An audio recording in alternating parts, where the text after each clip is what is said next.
ശിവാനന്ദാശ്രമം പാലക്കാട് പ്രസിദ്ധീകരിച്ച സ്വാമി ജ്ഞാനാനന്ദ സരസ്വതി തിരുവടികൾ എഴുതിയ രാമായണ തത്വം. ഉത്തരകാണ്ഡം. ശ്രീരാമ പട്ടാഭിഷേകത്തിനു ശേഷം സ്വർഗാരോഹണം വരെ നീണ്ടു നിൽക്കുന്ന ചരിത്രത്തിൻ്റെ രസകരമായ വർണ്ണനമാണ് ഉത്തരകാണ്ഡത്തിലെ ഉള്ളടക്കം. പല വിഷയങ്ങളും അതിൽ പ്രതിപാദിക്കുന്നുമുണ്ട്. രസകരമായ ആ കഥാഗോളത്തിലേക്ക് പ്രവേശിക്കുന്നതിന് മുൻപ് സാധാരണ ജനങ്ങൾ ലൗകിക ജീവിതത്തിൽ എങ്ങനെ പെരുമാറണമെന്ന തത്വത്തെ കഴിഞ്ഞ 6 കാണ്ഡങ്ങളിൽ എത്രമാത്രം വിശദമാക്കിയിട്ടുണ്ടെന്ന് ഉള്ളതിനെ കൂടി അല്പമൊന്ന് വിവരിക്കാൻ ശ്രമിക്കാം. രാമായണത്തെ പാരായണം ചെയ്യാറുള്ള ഭക്തന്മാർ മിക്കവാറും 6 കാണ്ഡങ്ങളെ ഉപയോഗിച്ച് വരാറുള്ളൂ. ഉത്തരകാണ്ഡത്തെ അധികം പേരും വിട്ടൊഴിക്കലാണ് പതിവ്. അതാണ് ഈ വിഷയം ഇവിടെ തന്നെ കഴിച്ച് ഉത്തരകാണ്ഡ കഥയിലേക്ക് പ്രവേശിക്കാമെന്ന് തോന്നാനും കാരണം. ജ്യേഷ്ഠനും അനുജനും അച്ഛനും മകനും അമ്മയും മകനും ഭാര്യയും ഭർത്താവും തമ്മിൽ എങ്ങനെ പെരുമാറണമെന്നും എങ്ങനെ ഇരുന്നാൽ ശ്രേയസ് ഉണ്ടായിത്തീരുമെന്നും വ്യക്തമായി ഉപന്യസിച്ചിട്ടുണ്ട്. അങ്ങനെ തന്നെ ആരുടെയെല്ലാം അപരാധത്തെ പൊറുക്കണം, ആരോടെല്ലാം പ്രതികാരം ചെയ്യണം, ബന്ധുവാര് ശത്രുവാര്, ബന്ധുവിനോട് എങ്ങനെ പെരുമാറണം എന്നിവയും വളരെ ചമൽക്കാരത്തിൽ കാണിച്ചു തന്നിട്ടുണ്ട്. ഇവയെല്ലാമാണല്ലോ ലോകജീവിതത്തിൽ ഒരാൾ മുഖ്യമായി അറിഞ്ഞിരിക്കേണ്ടുന്ന വിഷയങ്ങൾ. ശ്രീരാമനും ലക്ഷ്മണനും ജ്യേഷ്ഠാനുജന്മാരായിരുന്നു. ബാലിയും സുഗ്രീവനും തമ്മിലും ഭ്രാതൃത്വമാണ് ഉള്ളത്. രാവണനും വിഭീഷണനും അതുപോലെ ജ്യേഷ്ഠാനുജന്മാരാണ്. പക്ഷേ എത്ര വ്യത്യാസമാണ് ഈ 3 ജ്യേഷ്ഠാനുജന്മാർ തമ്മിലുള്ളത്.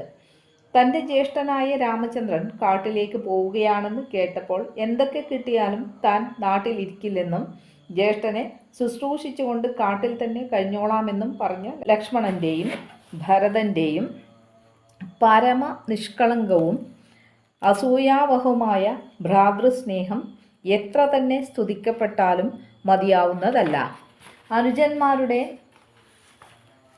എത്ര അപരാധവും ക്ഷമിക്കാൻ രാമചന്ദ്രൻ തയ്യാറാണ്. അവരുടെ ഏത് അഭീഷ്ടത്തെയും അനുവദിച്ചു കൊടുക്കാനും മടിയില്ല. അങ്ങനെ തന്നെ ജ്യേഷ്ഠൻ്റെ ഏത് അഭിപ്രായത്തോടും യോജിക്കാനും ഏതാജ്ഞയെയും ഗുരുകൽപ്പന പോലെ മാനിച്ച് പ്രവർത്തിക്കാനും എല്ലാ അനുജന്മാരും തയ്യാറായിരുന്നു.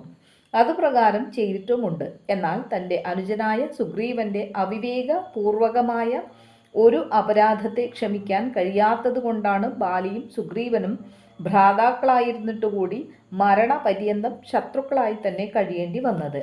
തൻ്റെ ജ്യേഷ്ഠനെ വേണ്ട പോലെ കാര്യം മനസ്സിലാക്കിച്ച് സമാധാനിപ്പിക്കാൻ വേണ്ടത്ര കഴിവോ വിവേകമോ ഭക്തിയോ എന്തോ ഒന്ന് ഇല്ലാത്തതുകൊണ്ടാണ് സുഗ്രീവൻ ബാലിയെ രാമചന്ദ്രനെ കൊണ്ട് കൊല്ലിച്ചത്.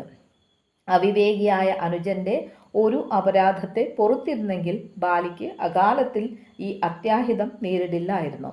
തൻ്റെ അഭിപ്രായത്തിന് യോജിച്ചതല്ല ജ്യേഷ്ഠൻ്റെ അഭിപ്രായവും പ്രവൃത്തിയും എന്ന കാരണത്താൽ വിഭീഷണൻ നല്ലവനെങ്കിലും രാവണൻ്റെ ശത്രുവായ ശ്രീരാമചന്ദ്രനെ ആശ്രയിച്ചു. ശ്രീരാമചന്ദ്രൻ ഈശ്വരനാണെങ്കിൽ കൂടി തൻ്റെ ജ്യേഷ്ഠനായ രാവണൻ്റെ ദൃഷ്ടിയിൽ കേവലം ശത്രു മാത്രമാണ്. ശത്രുവിന് ജ്യേഷ്ഠൻ്റെ സർവ്വ രഹസ്യങ്ങളും പറഞ്ഞുകൊടുത്തു. യുദ്ധക്കളത്തിൽ ശത്രുവിൻ്റെ ഒപ്പം നിന്ന് ജ്യേഷ്ഠനെ കൊല്ലിച്ചു. അത്യന്ത നീചമായ സൗഭ്രാത്രമാണ് രാവണ വിഭീഷണന്മാരുടേതെന്ന് പറയണം. തൻ്റെ ജ്യേഷ്ഠൻ്റെ സേവനത്തിനു വേണ്ടി മാത്രം തൻ്റെ സർവ്വസുഖങ്ങളും ആഹാര നിദ്രകളെ കൂടിയും ഉപേക്ഷിച്ച് 14 കൊല്ലം കാട്ടിൽ കഴിച്ചുകൂട്ടിയ ലക്ഷ്മണനും ജ്യേഷ്ഠൻ അവകാശപ്പെട്ട രാജപദവിയെ താൻ എന്തു വന്നാലും സ്വീകരിക്കില്ലെന്ന് പറഞ്ഞ് തപസ്വിയായി കഴിഞ്ഞ ഭരതനും പരിപാവനമായ സൗഭ്രാത്രത്തിൻ്റെ വിജയധ്വജങ്ങളാണ്. ജ്യേഷ്ഠൻ്റെ അഭിപ്രായ വ്യത്യാസത്തെ പൊറുക്കാൻ കഴിയാതെ ശത്രുവിനെ കൊണ്ട് രാവണനെ തോൽപ്പിച്ച വിഭീഷണനും ജ്യേഷ്ഠന് കീഴെ തൂങ്ങി ജീവിക്കാൻ തയ്യാറില്ലാത്ത ബാലിയെ കൊല്ലിച്ച സുഗ്രീവനും അവരുടെ ഭ്രാതൃ സ്നേഹത്തിൽ എത്ര വമ്പിച്ച കളങ്കമാണ് വരുത്തിവെച്ചത്. എന്തെല്ലാം അവിവേകങ്ങളോ അഭിപ്രായ വ്യത്യാസങ്ങളോ ഉണ്ടായിരുന്നാൽ കൂടി ജ്യേഷ്ഠാനുജന്മാർ അന്യോന്യം പൊറുക്കലല്ലാതെ ഒരിക്കലും പിണങ്ങാൻ ഇടവരരുതെന്ന് എത്ര ഭംഗിയിലാണ് ഇവരിൽ കൂടി ഉപന്യസിച്ചിരിക്കുന്നത്. സുഗ്രീവൻ എന്ന അനുജനുണ്ടായിരുന്നില്ലെങ്കിൽ ബാലിക്കോ, വിഭീഷണൻ എന്ന അനുജനുണ്ടായിരുന്നെങ്കിൽ രാവണനോ ഇത്ര വേഗം മരിക്കേണ്ടി വരുമായിരുന്നില്ല എന്നുപോലും തോന്നും അവരുടെ ചരിത്രങ്ങളിലേക്ക് നോക്കുമ്പോൾ. അതിനാൽ ജ്യേഷ്ഠാനുജന്മാർ ബാലി സുഗ്രീവന്മാരെ പോലെയോ രാവണ വിഭീഷണന്മാരെ പോലെയോ അല്ല, രാമ ലക്ഷ്മണന്മാരെ പോലെയാണ് ജീവിക്കേണ്ടത്. അന്യോന്യം സംഭവിക്കാവുന്ന അപരാധങ്ങൾ മറക്കാനും പൊറുക്കാനും അഭിപ്രായങ്ങളിൽ വിട്ടുവീഴ്ചകൾ ചെയ്യാനും അവർ തയ്യാറാവണം. എങ്കിലേ സൗഭ്രാത്ര സുഖത്തിൻ്റെ സ്വാദനുഭവിച്ച് ജീവിക്കാൻ കഴിയൂ. സുഗ്രീവനും വിഭീഷണനും ശ്രീരാമചന്ദ്രനോട് കാണിച്ച ഭക്തിവിശ്വാസങ്ങളുടെ 10-1 ഭക്തിവിശ്വാസങ്ങൾ തങ്ങളുടെ ജ്യേഷ്ഠന്മാരോട് കാണിച്ചിരുന്നെങ്കിൽ ഇങ്ങനെയൊന്നും സംഭവിക്കില്ലെന്ന് വ്യക്തമാണ്. ലക്ഷ്മണനാകട്ടെ രാമചന്ദ്രനോടുള്ള ഭക്തിവിശ്വാസങ്ങൾ മറ്റാരോടും കാണിച്ചിട്ടില്ല. ലക്ഷ്മണൻ തൻ്റെ ജ്യേഷ്ഠൻ്റെ മഹിമകളെ വാഴ്ത്തി പറയുമ്പോൾ സുഗ്രീവനും വിഭീഷണനും അവരുടെ ജ്യേഷ്ഠന്മാരുടെ പല കുറ്റങ്ങളെയും പറഞ്ഞു പഴിക്കുകയാണ് ചെയ്തത്. ഇങ്ങനെ അനേകം പ്രകാരത്തിൽ രാമ ലക്ഷ്മണന്മാരുടെ അത്യന്ത സുന്ദരമായ സൗഭ്രാത്രത്തെയും ബാലി സുഗ്രീവന്മാരുടെയും രാവണ വിഭീഷണന്മാരുടെയും സൗഭ്രാത്രത്തിൻ്റെ നീചത്വത്തെയും വ്യക്തമായി കാണിച്ചു തന്നിട്ടുണ്ട്. ജ്യേഷ്ഠാനുജന്മാർ രാമ ലക്ഷ്മണന്മാരെ പോലെ ആയിരിക്കണമെന്നാണ് അതിൽ നിന്നൊക്കെ കിട്ടുന്ന ഏറ്റവും മഹനീയമായ ആദർശം. അച്ഛനായ ദശരഥ മഹാരാജാവിൻ്റെ പ്രതിജ്ഞയെ നിറവേറ്റാൻ വേണ്ടി എന്തൊരു മഹാത്യാഗമാണ് രാമചന്ദ്രൻ ചെയ്തത്. തനിക്ക് അവകാശപ്പെട്ടതും തനിക്ക് വന്നു ചേർന്നതുമായ രാജശ്രീയെ നിശ്ശേഷം പുല്ലുപോലെ തള്ളിക്കളഞ്ഞു. മാത്രമല്ല ഒരു സാധാരണ പൗരൻ്റെ നിലയ്ക്ക് ജീവിക്കാനുള്ള അവകാശത്തെ പോലും ഉപേക്ഷിച്ച് 14 കൊല്ലം കാട്ടിൽ ചുറ്റി നടക്കാൻ പോലും തയ്യാറായി.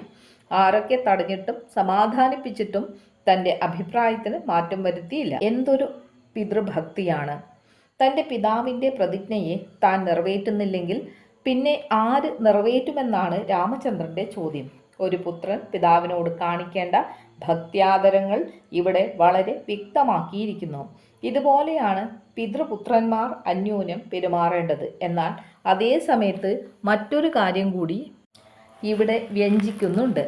ദശരഥ മഹാരാജാവിന് 3 ഭാര്യമാരിൽ പുത്രന്മാരുണ്ടായതുകൊണ്ടാണ് ഈ കുഴപ്പങ്ങളൊക്കെ നേരിട്ടത്. ഒരു ഭാര്യയിൽ മാത്രമായിരുന്നു 4 പുത്രന്മാരെന്ന് വന്നാൽ ഇങ്ങനെയൊന്നും സംഭവിക്കാൻ പോകുന്നില്ല.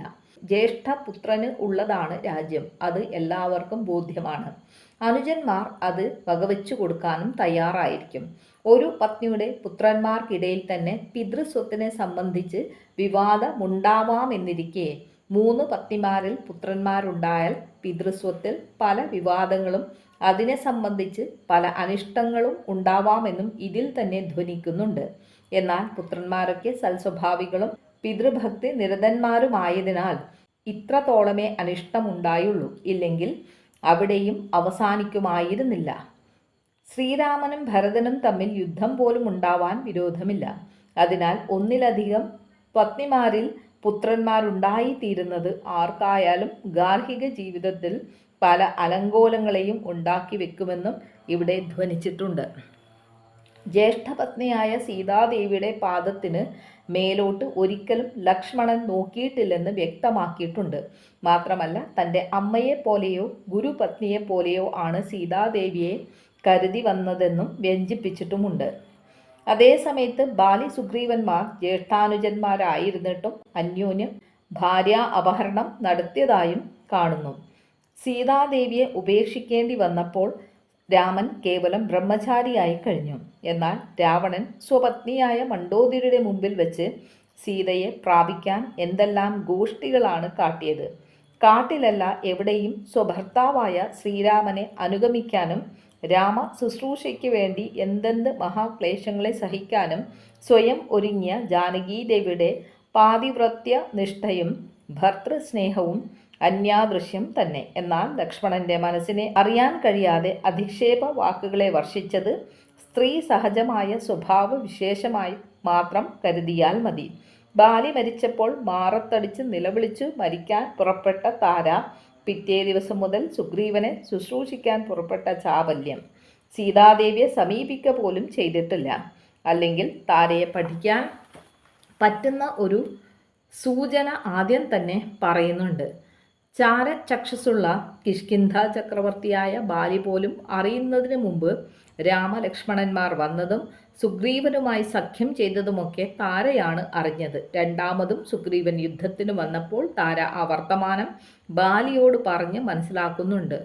അന്തപുരത്തിൽ നിന്ന് പുറത്തിറങ്ങാത്ത നീ എങ്ങനെ ഈ നാട്ടുകാര്യങ്ങളൊക്കെ അറിയുന്നു എന്ന ചോദ്യത്തിന് അംഗദൻ നായാട്ട് കഴിഞ്ഞ് വന്നപ്പോൾ പറഞ്ഞതാണെന്ന് പറയുകയും ചെയ്തു. ഇതിൽ നിന്ന് താരയുടെ ബഹിർദൃഷ്ടിക്ക് എത്രത്തോളം വിശാലതയുണ്ടെന്നും വ്യക്തമാവുന്നുണ്ട്.